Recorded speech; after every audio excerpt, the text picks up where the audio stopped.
মুখ্যমন্ত্ৰী হিমন্ত বিশ্ব শৰ্মা আৰু DGP GP সিঙলৈ ভয় নকৰে একাংশ আৰক্ষী বিষয়াই।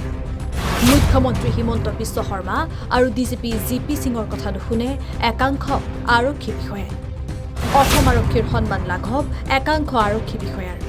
খাকী পোছাকত এইবাৰ দাগ লগালে গুণ্ডাৰূপী নিলম্বিত অচি ভাৰ্গৱ বৰবৰাই। প্ৰতিজন আৰক্ষী বিষয়াক সকিয়নি দিছিল মুখ্যমন্ত্ৰী হিমন্ত বিশ্ব শৰ্মাই। কি কৈছিল আৰক্ষীক উদ্দেশ্যি মুখ্যমন্ত্ৰী হিমন্ত বিশ্ব শৰ্মাই চাওঁ আহক। পুলিচে নিজৰ স্বভাৱ চৰিত্ৰ সলনি কৰিব লাগিব। প্ৰতিজন ৰিক্সা চালক ঠেলা চালক খাটি খোৱা মানুহে আৰক্ষীক বন্ধুগণ্য কৰিব লাগিব। অভিযোগ প্ৰমাণ হলে পুলিচৰ শীৰ্ষতম অফিচাৰো এৰেষ্ট হ'ব। দৰিদ্ৰ দুখীয়া মানুহক মৰম কৰা শ্ৰমৰ স্বীকৃতি দিয়া আৰক্ষী আমাক লাগে। যিমানেই ডাঙৰ আৰক্ষী বিষয়া নহওক কিয় শাস্তি পাবই। দুখীয়া মানুহক দাবী ধমকি মাৰপিট কৰা এইবোৰ নচলিব। কিন্তু আৰক্ষী বিষয়া হলেও এৰেষ্ট হ'ব। ডিজিপি জিপি সিঙৰ কথা সকলো আৰক্ষীয়ে শুনিব লাগিব। আমাক এনেকুৱা আৰক্ষী লাগে যিয়ে মা ভণ্টিক ৰক্ষা কৰে।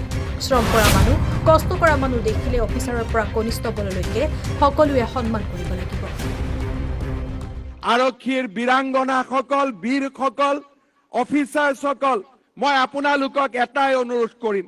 মই এনে এটা অসম আৰক্ষী বিচাৰিছো যি অসম আৰক্ষীক প্ৰতিজন ৰিক্সা চালক প্ৰতিজন ঠেলা চালক আৰু প্ৰতিজন কপালৰ ঘাম মাটিত পেলাই কাম কৰা আমাৰ দৰিদ্ৰ আৰু নিম্ন মধ্যবিত্তৰ লোকে নিজৰ বন্ধু বুলি গণ্য কৰিব পাৰে। ৰিক্সা চালকৰ মূৰত লাঠিৰ মাৰ কোবোৱা অসম আৰক্ষী আমাক নালাগে। তেওঁলোকক মৰমেৰে তেওঁলোকৰ শ্ৰমৰ স্বীকৃতি দিয়া এটা আৰক্ষী বাহিনী আমাক লাগে।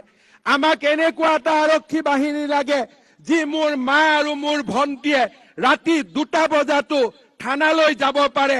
কোনো এজন মদ খোৱা মানুহে বাইদেউ আৰু মাসকলক সাক্ষাৎ নকৰে। 24 ঘণ্টাই অসম আৰক্ষীয়ে অসমৰ জনসাধাৰণৰ সেৱাৰ বাবে 24 ঘণ্টাই কাম কৰে। আৰক্ষীৰ বীৰাংগনাসকল বীৰসকল অফিচাৰসকল মই আপোনালোকক এটাই অনুৰোধ কৰিম। মই এনে এটা অসম আৰক্ষী বিচাৰিছো যি অসম আৰক্ষীক প্ৰতিজন ৰিক্সা চালক প্ৰতিজন ঠেলা চালক আৰু প্ৰতিজন কপালৰ ঘাম মাটিত পেলাই কাম কৰা আমাৰ দৰিদ্ৰ আৰু নিম্ন মধ্যবিত্তৰ লোকে নিজৰ বন্ধু বুলি গণ্য কৰিব পাৰে। ৰিক্সা চালকৰ মূৰত লাঠিৰ মাৰ কোবোৱা অসম আৰক্ষী আমাক নালাগে। তেওঁলোকক মৰমেৰে তেওঁলোকৰ শ্ৰমৰ স্বীকৃতি দিয়া এটা আৰক্ষী বাহিনী আমাক লাগে। আমাক এনেকুৱা এটা আৰক্ষী বাহিনী লাগে যি মোৰ মা আৰু মোৰ ভণ্টিয়ে ৰাতি 2টা বজাতো থানালৈ যাব পাৰে। কোনো এজন মদ খোৱা মানুহে বাইদেউ আৰু মাসকলক সাক্ষাৎ নকৰে। 24 ঘণ্টাই অসম আৰক্ষীয়ে অসমৰ জনসাধাৰণৰ সেৱাৰ বাবে 24 ঘণ্টাই কাম কৰে। আৰক্ষীৰ বীৰাংগনাসকল বীৰসকল অফিচাৰসকল মই আপোনালোকক এটাই অনুৰোধ কৰিম। মই এনে এটা অসম আৰক্ষী বিচাৰিছো যি অসম আৰক্ষীক প্ৰতিজন ৰিক্সা চালক প্ৰতিজন ঠেলা চালক আৰু প্ৰতিজন কপালৰ ঘাম মাটিত পেলাই কাম কৰা আমাৰ দৰিদ্ৰ আৰু নিম্ন মধ্যবিত্তৰ লোকে নিজৰ বন্ধু বুলি গণ্য কৰিব পাৰে। ৰিক্সা চালকৰ মূৰত লাঠিৰ মাৰ কোবোৱা অসম আৰক্ষী আমাক নালাগে। তেওঁলোকক মৰমেৰে তেওঁলোকৰ শ্ৰমৰ স্বীকৃতি দিয়া এটা আৰক্ষী বাহিনী আমাক লাগে। আমাক এনেকুৱা এটা আৰক্ষী বাহিনী লাগে যি মোৰ মা আৰু মোৰ ভণ্টিয়ে ৰাতি 2টা বজাতো থানালৈ যাব পাৰে। কোনো এজন মদ খোৱা মানুহে বাইদেউ আৰু মাসকলক সাক্ষাৎ নকৰে। 24 ঘণ্টাই অসম আৰক্ষীয়ে অসমৰ জনসাধাৰণৰ সেৱাৰ বাবে 24 ঘণ্টাই কাম। মই সব কথা মানি লম, কিন্তু ব্যৱহাৰ বেয়া কৰিলে মনটোত মোৰ বেয়া লাগে। মই যিহেতু গৃহমন্ত্ৰী, যেতিয়া মৰাণত অচিজনে ৰাইজক বেয়া ব্যৱহাৰ কৰে গাত মোৰ লাগে। ৰাইজৰ কাম নকৰিব কোনো আপত্তি নাই, কিন্তু বেয়া ব্যৱহাৰ নকৰিব।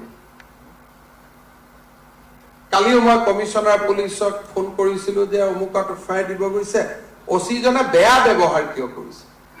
এফআইআৰখন আপোনালোকে ল'বও পাৰে নল'বও পাৰে। আইনৰ কাম কৰাত আমাৰ কোনো হকা বিধা নাই। কোনোবাই কৈ আছে মোৰ এইটো কেছ ল আপোনালোকৰ কথা, ললে কি হ'ব নললে কি হ'ব, it will be decided as per the law. কিন্তু মুখত কাৰো প্ৰতি কোনেও বেয়া ব্যৱহাৰ যাতে নাগৰিকক নকৰে, এই কথাটো মই ৰিকুৱেষ্ট কৰিম। কাৰণ আমি সদায় মই প্ৰত্যেক মিটিঙত কওঁ যে we have all come from a modest family. আমাৰ কোনোবা দেউতা শিক্ষক আছিলে, কাৰোবাৰ দেউতা কৃষক আছিলে, কাৰোবাৰ দেউতা প্ৰফেচাৰ আছিলে, কাৰোবাৰ দেউতা কৃতি ৰাষ্ট্ৰীয় পুৰস্কাৰেৰে পুৰস্কৃত শিক্ষকতা। আমাৰ ব্যৱহাৰসমূহে যাতে আমাৰ পিতৃ মাতৃক অপমানিত